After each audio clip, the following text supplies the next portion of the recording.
Subscribe कीजिए channel को और बेल आइकन बटन को दबाइए ताकि लेटेस्ट वीडियो से अपडेट रह सके।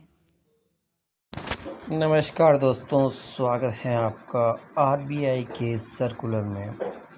आज जो सर्कुलर ले जा रहे हैं वो हैं 2 जुलाई 2020 का सर्कुलर का सब्जेक्ट है credit flow to micro small and medium enterprises sector. Micro small and medium enterprises की जो क्लासिफिकेशन में चेंज किया गया है, जो इनकी लिमिट में चेंज किया गया है, अपन उसी के बारे में इसमें डिटेल से पढ़ेंगे। यह सर्कुलर एड्रेस किया गया है सीईओ, एमडी और चीफ एग्जीक्यूटिव सभी commercial bank, all primary bank, cooperative bank, यानी एक तरह से ये पूरी भारत की बैंकिंग इंडस्ट्रीज़ को एड्रेस किया गया सर्कुलर है।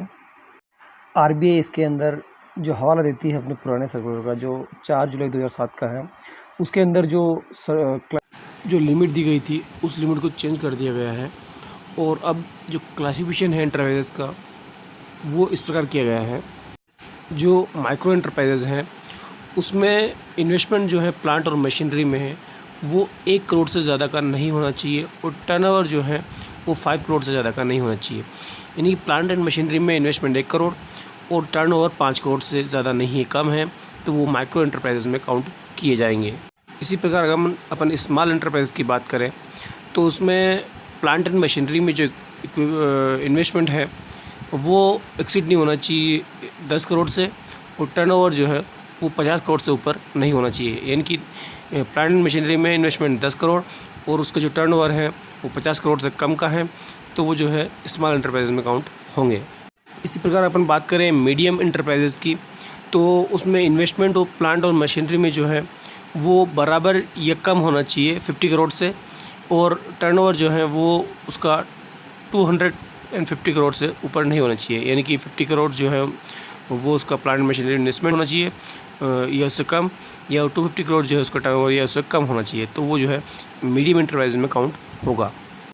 इस प्रकार ये जो क्राइटेरिया हैं ये micro small and medium enterprise की जो क्लासिफिकेशन है उसके लिए ये यूज़ होंगे।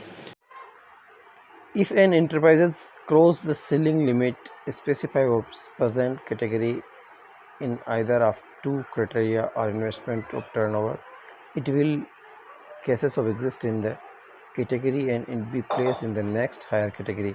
यानी कि ऊपर जो क्राइटेरिया दिए गए हैं उसमें से दोनों क्राइटेरिया को अगर वो क्रॉस कर जाते हैं तो अगली हायर कैटेगरी में जो माइक्रो वाले हैं वो स्मॉल वाले हैं मीडियम में रखे जाएंगे।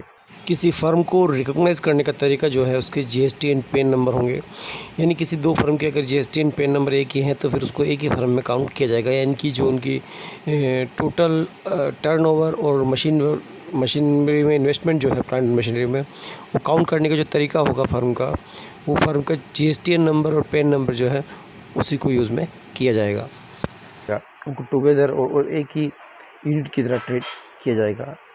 Will be consider for the deciding the category, उसकी जो कैटेगरी है उसको डिसाइड करने के लिए। यानी कि मान लीजिए 2 फर्म है, आप में उसमें एक ही जीएसटी है, एक ही पेन है, तो फिर वो अलग अलग फर्म नहीं जाएगी, वो एक ही फर्म को गिनी जाएगी और उसको जो है उन दोनों का जो है मिला के जो आपका जीएसटीएन और पेन नंबर मिला के किया जाएगा, उसको consider. Calculation of investment in the plant and machinery और equipment. Calculation of investment in plant and machinery of equipment will be linked to the income tax return to the previous year filed under the Income Tax Act 1961। यानी कि जो calculation होगा investment plant machinery में वो link होगा ITR act जो है उसके जो 1961 का है। In the case of new enterprise, अगर नया इंटरप्राइज है कोई जहाँ कोई ITR अवेलेबल नहीं है, investment will be based on the self declaration. इनकी पार्टी से सेल्फ डिक्लेरेशन ले ली जाएगा, उसी के आधार पर उसको जो है प्रेस बनाया जाएगा। For the promoter of the enterprise and such declaration shall be in the 31 मार्च जो है financial year which file the ITR। इस invoice value of the plant and machinery of equipment weather purchase first या second hand है या नया है, इसको purchase किया गया तो उसका बिल है वो जो है उसको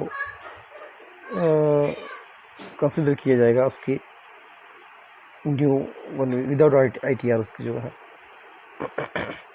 the cost of certain items space in the explanation of sub section 100। अब बोला कैलकुलेशन ऑफ टर्नओवर का जो कैलकुलेशन है उसके लिए एक्सपोर्ट ऑफ गुड्स और सर्विस और वो शेल भी एक्सक्लूड, यानी कि फर्म द्वारा जो एक्सपोर्ट किया गया अमाउंट है वो इसके अंदर काउंट नहीं होगा। इसकी प्लांट एंड मशीनरी या फिर उसमें टर्नओवर है उसमें वो एक्सपोर्ट वाला अमाउंट काउंट नहीं होगा। कैलकुलेशन टर्नओवर में include micro small medium for the purpose of the calculation. इसके अलावा information as regards turnover and exports turnovers for inter alia shall be linked to the income tax act और in the central goods and service act. जो information होगी turnover और export turnover की, ये link की जाएगी किससे?